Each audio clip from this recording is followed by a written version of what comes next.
Dear students, welcome to Mehta digital classes. जैसा कि हम दूसरा चैप्टर पढ़ रहे हैं, यूरोप में समाजवाद व रूस की क्रांति। हमने पहले टॉपिक में पढ़ा समाजवाद के बारे में कि समाजवाद है क्या चीज़। ये एक विचारधारा है, ये एक सोच है, क्योंकि एक चीज़ मैंने पहले कही थी कि हर मनुष्य की अपनी अपनी सोच और अपनी अपनी विचारधारा होती है। जैसे उदारवादी विचारधारा, रेडिकल, रूढ़िवादी विचारधारा, ये सभी विचारधाराएं हैं, सबकी अपनी अपनी सोच। वैसे ही एक विचारधारा है समाजवाद। और समाजवादी जो हैं या समाजवादी विचारधारा को मानने वाले जो लोग हैं वो क्या कहते हैं? आर्थिक समानता होनी चाहिए। यानी कि जो समाजवादी है वो किसके पक्षधर है? आर्थिक समानता के। अर्थात ये किसका विरोध कर रहे हैं? पूंजीवाद का।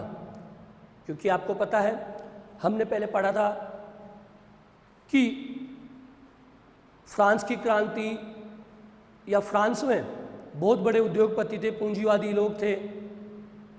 वैसी स्थिति रूस में भी है, या यूरोप के कई ऐसे देश हैं जहां पर पूंजीवाद को ज़्यादा बढ़ावा दिया जा रहा था। और इसी व्यवस्था ने कहीं ना कहीं अमीर और गरीब के बीच में एक खाई बना दी थी। अमीर और ज़्यादा अमीर हो गए, गरीब बहुत ज़्यादा गरीब होते चले गए। तो कहीं ना कहीं एक नई विचारधारा ने जन्म लिया, समाजवाद ने। और ये समाजवाद जो ऐसा तबका जो आर्थिक रूप से सक्षम नहीं था, शिक्षित थे, पढ़े लिखे थे, और इनकी एक मांग थी कि समाज में जो आर्थिक समानता है वो दूर होनी चाहिए। आर्थिक रूप से किसी भी प्रकार का भेदभाव नहीं होना चाहिए। जो पूंजीवादी जो व्यवस्था है वो क्या होनी चाहिए? समाप्त होनी चाहिए। पूंजीवाद को हटाना चाहिए और सभी लोगों को आर्थिक समानता प्रदान करनी चाहिए। ये समाजवाद कहता है। यह समाजवादी जो लोग हैं इस चीज़ की बार बार में मांग उठा रहे थे। और कहीं ना कहीं रूस की क्रांति में अगर किसी का अहम रोल था तो वो था समाजवादी विचारधारा का। क्योंकि जो नीचे वाला तबका था वही इस पूंजीवाद का या आर्थिक जो शोषण हो रहा था उसका विरोध कर रहा था। तो कहीं ना कहीं समाजवादी जो विचारधारा है उसने जन्म दिया रूसी क्रांति को, और रूस की क्रांति हुई। मैं आपको बता देना चाहता हूं, रूस ये कहते हैं कि विश्व के सबसे ज़्यादा शक्तिशाली देशों में रूस का शुमार है। और उस समय की बात है जब कोई भी महाशक्तियाँ नहीं थी, केवल रूस एक ऐसी महाशक्ति थी जिसके लिए कहा जाता था कि सबसे पावरफुल देश रूस है। यानी कि रूस का जो राजा था 1914 में जार निकोलस द्वितीय, यानी कि 1914 में रूस का शासन किसके पास था? जार निकोलस द्वितीय। 1914 में रूस का राजा था जार निकोलस द्वितीय। मैं आपको बता दूं, रूस एक ऐसा देश है जो यूरोप महाद्वीप व एशिया महाद्वीप की सीमाओं को छूता है। यानी कि रूस की जो सीमा है, जिस महाद्वीप में हम रहते हैं एशिया महाद्वीप में, उस एशिया महाद्वीप की सीमा को भी टच करता हुआ देश कौन सा है? रूस। अब रूस का हम विस्तार देख लेते हैं कि प्रमुख रूप से रूस में कौन कौन से देश थे जो इससे जुड़े हुए थे। लातविया, फिनलैंड, उसके बाद में ये जो मुख्य रूप से लातविया, फिनलैंड है, पोलैंड, लिथुआनिया,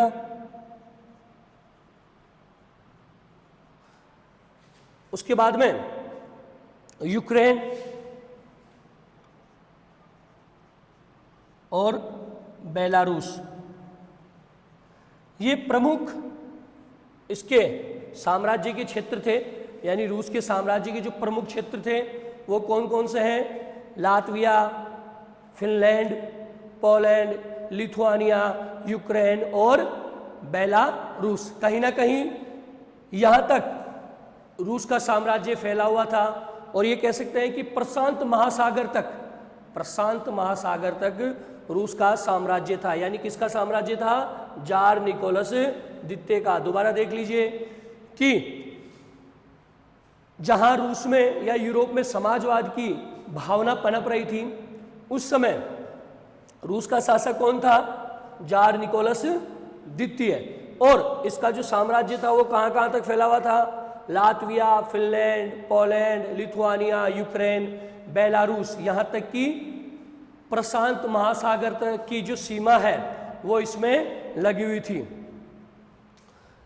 और इसमें सबसे ज्यादा जो बहुमत, जो जनसंख्या थी वो थी ऑर्थोडॉक्स क्रिश्चियन। यानी कि रूस में अगर जनसंख्या की बात करें या बहुमत की बात करें, सबसे ज़्यादा किस समुदाय का बहुमत था? तो वो था ऑर्थोडॉक्स क्रिश्चियन। कहने का मतलब इनकी जो तादाद थी वो सबसे ज़्यादा थी। उसके बाद में जो आ जाते हैं कैथोलिक, प्रोटेस्टेंट,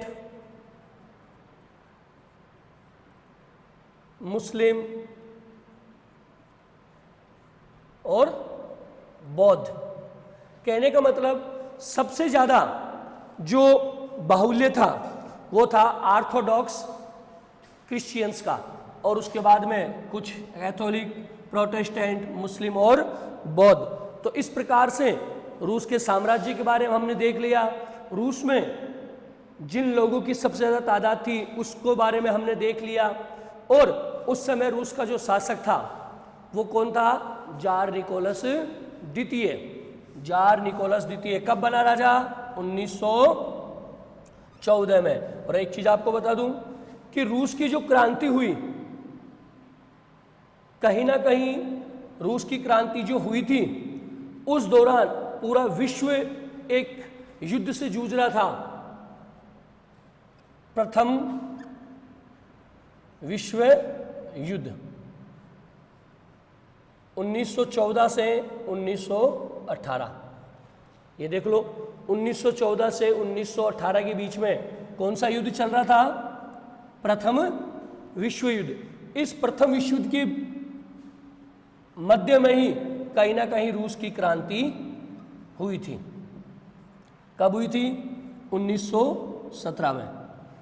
1917 में रूस की क्रांति हुई थी। देखिए, फरवरी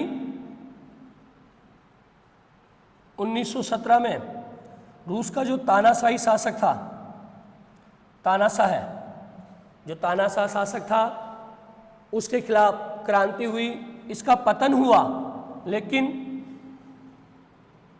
अक्टूबर 1917 में बहुत सी गतिविधियां हुई, बहुत सी घटनाएं घटित हुई, इसीलिए इसे अक्टूबर की क्रांति भी कहते हैं।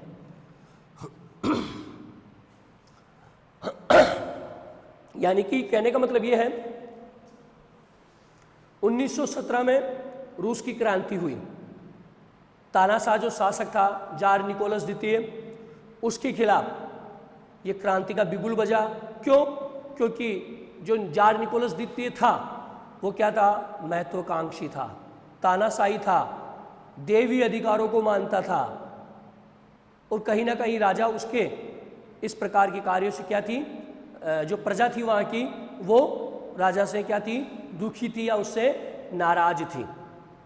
तो कहीं ना कहीं उन्होंने क्रांति कर दी और फरवरी 1917 में तानाशाही जो शासन था उसके खिलाफ आवाज़ उठाई, उसका पतन किया। आगे चलकर अक्टूबर में बहुत सी ऐसी घटनाएं घटित हुई जिसे अक्टूबर की क्रांति के नाम से भी जाना जाता है, यानी रूस की क्रांति को अक्टूबर की क्रांति के नाम से भी जाना जाता है। अब हम रूस के समाज के बारे में जान लेते हैं, वहाँ की अर्थव्यवस्था के बारे में जान लेते हैं, समाज के बारे में जान लेते हैं। भाई अर्थव्यवस्था कैसी थी, समाज कैसा था, अर्थव्यवस्था व समाज। मैं आपको बता दूं कि यूरोप महाद्वीप में रूस एकमात्र ऐसा देश था जिसकी सबसे ज्यादा जनसंख्या खेती के ऊपर निर्भर थी, यानी कृषि के ऊपर निर्भर थी, लगभग 85%। लगभग 85%। कहने का मतलब यूरोप महाद्वीप के जो देश थे उनमें सबसे ज़्यादा अगर कृषि कार्य जहाँ हुआ है वो हुआ है रूस। सबसे ज़्यादा खेती वहाँ होती है। 85% जो कृषक थे, जो लोग थे, वो खेती कार्य कर रहे थे। इसके अलावा चाहे जर्मनी हो या फ्रांस हो, यहाँ पर मुश्किल से 40 से 50%, यानी कि जर्मनी, फ्रांस, मुश्किल से वहाँ की जो लोग थे 40 से 50% वो खेती का कार्य करते थे। इसके विपरीत जो रूस है वहाँ पर लगभग 85% जो लोग हैं वो क्या करते थे, खेती करते थे। कुछ पूंजीपति थे, उन्होंने उद्योग का विस्तार भी कर रखा था, तो बहुत से लोग उद्योगों में काम कर रहे थे, कारीगर थे, कृषक थे, तो इन्होंने सबने अपना अलग अलग कार्य बांट रखा था। कहने का मतलब ये है, फिर भी कृषि कार्यों में रूस की सबसे ज़्यादा जो जनसंख्या है वो लगी हुई थी, और कहीं ना कहीं अनाज उत्पादक का सबसे बड़ा देश भी था रूस, यानी रूस साम्राज्य उस समय सबसे ज़्यादा अनाज उत्पादक करता था। उसके बाद में बहुत से लोग उद्योग धंधों में जाते थे, कारीगरी का काम करते थे। रेल का जो नेटवर्क था वो भी फैल चुका था, रेल नेटवर्क फैल चुका था, तो बहुत से लोग रेल में चले गए, और जो पूंजीपति जो उद्योग खोल के बैठे थे, उद्योग धंधे चला रहे थे, वहाँ पर भी लोग कार्य कर रहे थे। और कहीं ना कहीं जो कारीगर थे या जो उद्योगों में कार्य कर रहे थे, कहने का मतलब तो कहीं ना कहीं जो कारीगर थे इनके कार्यों को पालियों में बांट रखा था। पालियों में यानी शिफ्टिंग में, शिफ्टिंग जो होती थी लगभग 15 घंटे की। जो कारीगर थे इनके कार्य को पालियों में बांट रखा था, पालियों में, और वो कितने टाइम की होती थी, लगभग 15 घंटे की। इसके बाद में जो मजदूर आ जाते हैं इनका कार्य होता था 10 से 12 घंटे का। ये इनका कार्य बटा हुआ था कि जो मजदूर था वो कितने देर कार्य करेगा, 10 से 12 घंटे। लेकिन जो उद्योगों में कारीगर लगे हुए हैं, रेल नेटवर्क में लगे हुए हैं, या पूंजीपतियों के यहाँ पर जो कारीगर काम कर रहे हैं, उनको कार्य को शिफ्टों में यानी पालियों में बांट रखा था, और एक पाली का टाइम कितना दे रखा था, 15 घंटे। तो कहीं ना कहीं ये वहाँ की अर्थव्यवस्था को दर्शाता है। कहीं ना कहीं जो ये कह सकते हैं कि उस समय जो रूस के जो मजदूर थे वो भी कहीं ना कहीं बटे हुए थे।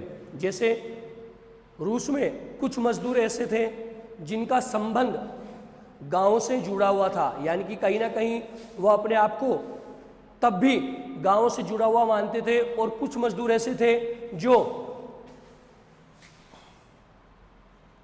स्थायी रूप से शहरों में बस गए थे, यानी कि रूस के कुछ मजदूर ऐसे थे जिनका संबंध उस समय गांव से भी जुड़ा हुआ था, और जहां कार्य कर रहे थे वहां भी वो रह रहे थे। लेकिन कुछ मजदूर ऐसे थे जिनका संबंध केवल शहरों तक ही सीमित हो गया, और स्थायी रूप से वो कहाँ आकर बस गए, शहरों में आकर बस गए। और कहीं ना कहीं ये देखा गया है कि इनकी योग्यता और स्तर में भी क्या होता था, अंतर होता था। मजदूर की योग्यता और उसके स्तर में अंतर होता था। उसके बाद में जो उद्योगपतियों के द्वारा या पूंजीपतियों के द्वारा जो फैक्ट्रियां खोली गई थी उसमें महिलाएं भी कार्य करती थी, यानी कि उद्योगपतियों द्वारा जो भी फैक्ट्री खोली गई, उद्योग खोले गए, उनमें महिलाएं भी कार्य करती थी। 1914 में लगभग 31% महिलाएं कार्य करती थी। कहाँ पर? फैक्ट्रियों में, उद्योगों में। कितना? 31%। लेकिन पुरुषों के मुकाबले इनको जो वेतन होता था वो कम मिलता था। कहीं ना कहीं 31% जो महिलाएं हैं वो पुरुषों की भांति कार्य करती थी, लेकिन पुरुषों की तुलना में महिलाओं को वेतन क्या मिलता था? कम मिलता था। बेरोजगारी हो जाए या कोई भी मालिक से समस्या हो जाए तो इसको देखते हुए कुछ संगठन बने हुए थे मजदूरों के, जो समय समय पर क्या करते थे? हड़ताल करते थे। ध्यान देवें कि किसी मजदूर को फैक्ट्री मालिक ने निकाल दिया, नौकरी से निकाल दिया, बेरोजगार हो गया, तो उस समय कुछ ऐसे संगठन बने हुए थे रूस में जो उस मजदूर का क्या करते थे? पक्ष लेते थे और अपने ही मालिक के खिलाफ क्या कर देते थे? हड़ताल कर देते थे। और वो कहीं ना कहीं जो संगठन थे वो उस मजदूर की क्या करते थे? जो उसकी मजदूर की क्या करते थे? समर्थन करते थे और उसके हित के लिए हड़ताल करते थे। अब बात करते हैं किसान। जो मैंने बताया था कि रूस में अधिकांश अगर कार्य किसी का होता था वो खेती का होता था, तो किसान थे वो भी क्या थे? बटे हुए थे। किसान भी थोड़े बटे हुए थे। किसान कैसे बटे हुए थे? अधिकतर जो किसान थे वो धार्मिक प्रवृत्ति के थे। अधिकतर किसान धार्मिक प्रवृत्ति के थे। कुछ अपवाद को अगर छोड़ दिया जाए, उस समय रूस में अगर कुछ अपवाद को छोड़ दिया जाए तो बहुत से जो किसान थे वहाँ के, वो कहीं ना कहीं जो वहाँ के नवाब या जो सामंत थे, रूस के जो नवाब व सामंत थे, उनका आदर नहीं करते थे। कुछ करते थे, लेकिन अधिकांश जो किसान थे, अधिकांश वो नवाब और सामंतों का आदर नहीं करते थे। क्यों? क्योंकि उनका ये मानना था कि नवाब और सामंत अगर आज वो हैं तो वो खुद की योग्यता से नहीं बने हैं, उनकी इतनी हैसियत नहीं है कि वो ये बन गए हैं। ये किसकी कृपा से? जार की कृपा से। रूस में राजा को जार कहा जाता था। तो कहीं ना कहीं ये जो किसान थे वो नवाब और सामंत का आदर नहीं करते थे। वो क्यों नहीं करते थे? क्योंकि इनका मानना क्या था कि जो सामंत और नवाब हैं वो किसकी कृपा से हैं? जार की कृपा से। इसीलिए वो इनका कहीं ना कहीं आदर नहीं करते थे। और कहीं ना कहीं ये लगान भी नहीं देते थे। जो रूस के जो किसान थे वो लगान भी नहीं देते थे। सामंतों का और नवाबों का क्या करते थे? विरोध करते थे, उनकी बात नहीं मानते थे। उसके विपरीत फ्रांस में जो ब्रिटनी जो जगह है वहाँ के किसान लगान भी देते थे सामंतों का, और जो नवाब है उनका आदर सम्मान भी करते थे। लेकिन रूस में ऐसा नहीं था, वो नवाब और सामंतों का आदर नहीं करते थे, क्योंकि उनका मानना क्या था कि ये किसकी कृपा से है? जार की कृपा से। तो कहीं ना कहीं किसानों के बीच में भी क्या था? मतभेद बना हुआ था। फिर किसान क्या करते थे? एक पद होता था कम्यून, जिसे मीर बोलते थे। मीर कम्यून, मीर। तो ये किसान क्या करते थे? अपनी जमीन को किसको दे देते थे? कम्यून या मीर, कुछ भी कह दीजिए, कम्यून या मीर, इसको ये अपनी क्या करते थे? जमीन दे देते थे, और आवश्यकता के हिसाब से जब जरूरत पड़ती थी तो उससे जमीन ले लेते थे। कम्यून और मीर ये क्या कर रहे थे कि अगर किसी किसान के पास जमीन नहीं है तो मीर क्या करता था? जरूरत के हिसाब से उस किसान को जमीन उपलब्ध करवा देता था। तो ये हो गया रूस में अर्थव्यवस्था और समाज कि मजदूर क्या कार्य करते थे, किस तरह से वो बटे हुए थे। किसान थे वो किस तरह से नवाब और सामंतों के साथ व्यवहार करते थे, टैक्स देते थे कि नहीं देते थे, और कहीं ना कहीं अपनी ज़मीन का ज़्यादा यूज कैसे करते थे। उद्योगों में महिलाएं कार्य करती थी।